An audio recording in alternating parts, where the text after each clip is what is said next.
நீலகிரி மாவட்டத்தில் இ-பாஸ் நடைமுறை அமல்படுத்தப்பட்டதற்கு எதிர்ப்பு தெரிவித்து கூடலூர், குன்னூர் உள்ளிட்ட அனைத்து பகுதிகளிலும் வணிகர் சங்கத்தினர் கடையடைப்பு போராட்டத்தை தொடங்கியுள்ளனர். அனைத்து கடைகளும், உணவகங்கள், ரெசார்ட்ஸ், ஈவன் சின்ன டீ கடை கூடி அடைக்கப்பட்டது. ஒரு 13 அம்ச கோரிக்கைகளை முன்னிறுத்தி இந்த போராட்டம். அதில் குறிப்பாக இ-பாஸ் உட்பட மாவட்டத்தில் உள்ள பல்வேறு பிரச்சனைகளை நம்ம இ-பாஸ் நடைமுறை ஜூன் மாதம் வரை நீட்டிக்கப்பட்டுள்ளதால் வியாபாரிகளின் வாழ்வாதாரம் பாதிக்கப்படும் என வணிகர்கள் தெரிவித்துள்ளனர். நகைச்சுவை நடிகர் குணால் கம்ரா வானூர் நீதிமன்றத்தில் ஆஜரானதை தொடர்ந்து அவருக்கு முன்ஜாமீன் வழங்கப்பட்டுள்ளது. குணால் கம்ரா மராட்டிய துணை முதல்வரும் சிவசேனாவின் தலைவருமான ஏக்நாத் ஷிண்டே குறித்து சர்ச்சைக்குரிய வகையில் பாடல் பாடியதாக சர்ச்சை வெடித்தது. இந்த சம்பவம் தொடர்பாக மராட்டிய மாநிலத்தில் கம்ரா மீது வழக்கு பதிவு செய்யப்பட்டது. இந்த நிலையில் வானூர் குற்றவியல் நடுவர் நீதிமன்றத்தில் ஆஜரான குணால் கம்ராவிற்கு நீதிபதி பிரீத்தி ஜாமீன் வழங்கியதோடு வரும் 7ஆம் தேதி சென்னை உயர்நீதிமன்றத்தில் ஆஜராக உத்தரவிட்டுள்ளார்.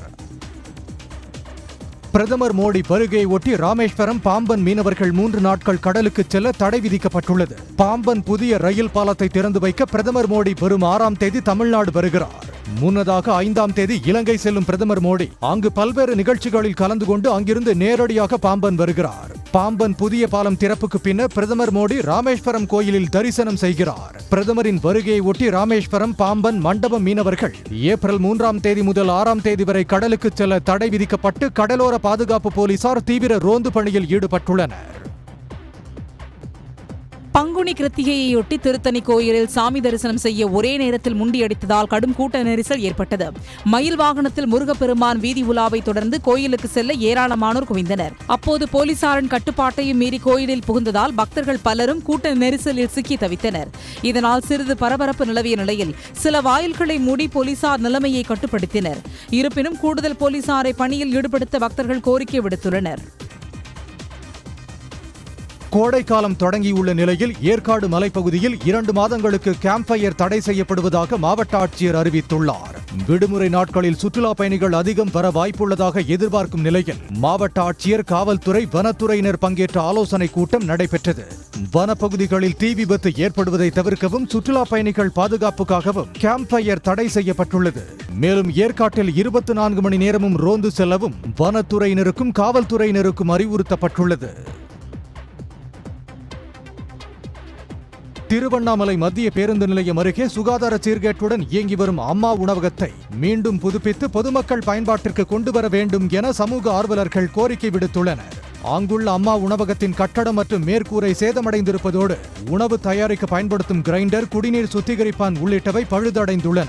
நாள்தோறும் பல ஆயிரம் பக்தர்கள் வந்து செல்லும் திருவண்ணாமலையில் அம்மா உணவகத்தின் நிலையை மாற்ற நடவடிக்கை எடுக்க வேண்டும் என கோரிக்கை எழுந்துள்ளது.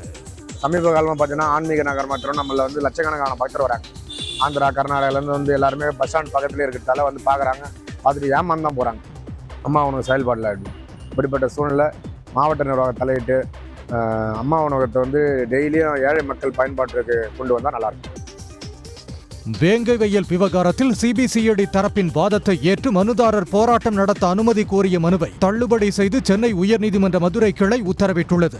வேங்கை வயல் விவகாரத்தில் விரிவான விசாரணை செய்து அறிவியல் பூர்வமான ஆதாரங்களுடன் குற்றப்பத்திரிகை தாக்கல் செய்யப்பட்டுள்ளதாக சிபிசிஐடி தரப்பில் தெரிவிக்கப்பட்டது.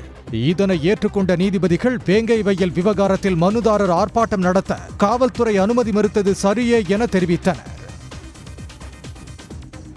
கன்னியாகுமரி மாவட்டம் குமாரபுரம், தக்கலை, பறைக்கோடு சுற்றுவட்டார பகுதியில் திடீர் கனமழை பெய்ததால் மக்கள் மகிழ்ச்சி அடைந்தனர். கோடை வெயில் சுட்டெரித்த நிலையில் திடீர் என மழை பெய்தது.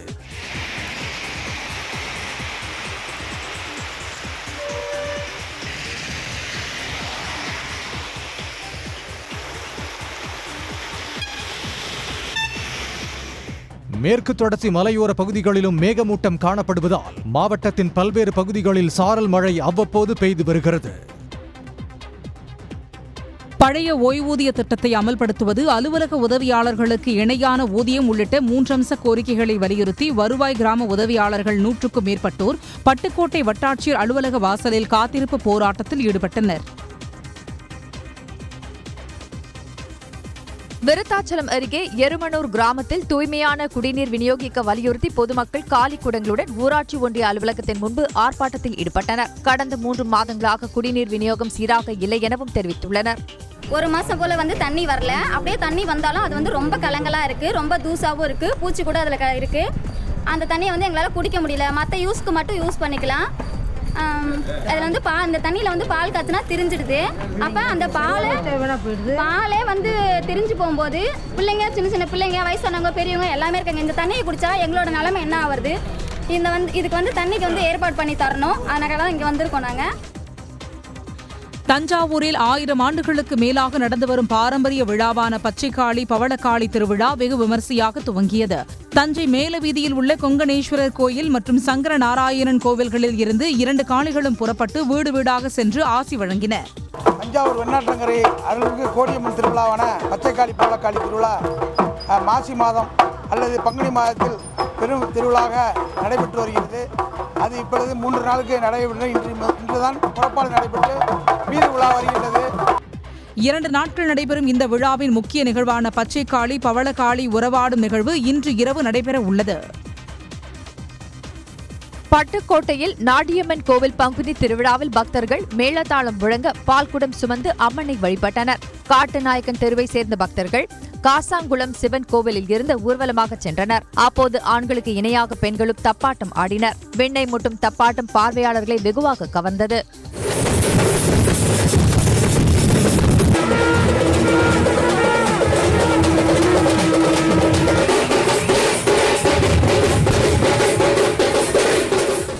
பால்குடம் ஊர்வலம் நகரின் முக்கிய வீதிகளின் வழியாக சென்று நாடியம்மன் கோவிலில் நிறைவடைந்தது. தூத்துக்குடி தெப்பக்குளம் மாரியம்மன் கோயிலில் பங்குனி திருவிழா வெகு விமரிசையாக கொண்டாடப்பட்டது. கோவிலில் இருந்து முளைப்பாரி ஊர்வலம் மற்றும் மாவிளக்கு ஊர்வலம் நடைபெற்றது. ஆயிரக்கணக்கான பெண்கள் பங்கேற்ற இந்த ஊர்வலத்தை தூத்துக்குடி மேயர் ஜெகன் பெரியசாமி தொடங்கி வைத்தார்.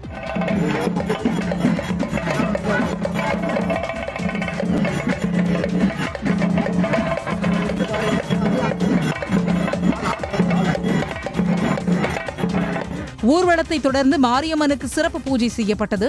இதில் ஏராளமானோர் பங்கேற்று சாமி தரிசனம் செய்தனர். திரைத்துறை மட்டுமல்லாது அனைத்து துறைகளிலும் பாலியல் சீண்டல் தொடர்பான விஷயத்தில் ஆண்கள் பெண்கள் என இருபாலரும் சுய ஒழுக்கத்துடன் இருப்பது அவசியம் என நடிகை மிருணாளினி ரவி கூறியுள்ளார். ஒரு மென் வந்து ஒரு விமனுக்கு கொடுக்கறதா இருக்கட்டும், சம்டைம்ஸ் விமன் மென்னுக்கு கொடுக்கறதா இருக்கட்டும், எல்லாமே ஒரு இண்டிவிஜுவலா தான் இருக்கு. அது ஃபீமேல் மென்னு நான் பிரிக்க விரும்பல. ஒரு இண்டிவிஜுவலா நம்ம ஒழுங்கான டிசிஷன்ஸ் அண்ட் ஒழுங்கான லிமிடேஷன்ஸோட இருந்தா யாருக்குமே எந்த பிரச்சனையும் வராது. முன்னதாக நாகர்கோவிலில் உள்ள ஸ்காட் கிறிஸ்தவ கல்லூரியின் 132வது ஆண்டு விழாவில் நடிகை மிருணாளினி ரவி கலந்து கொண்டார்.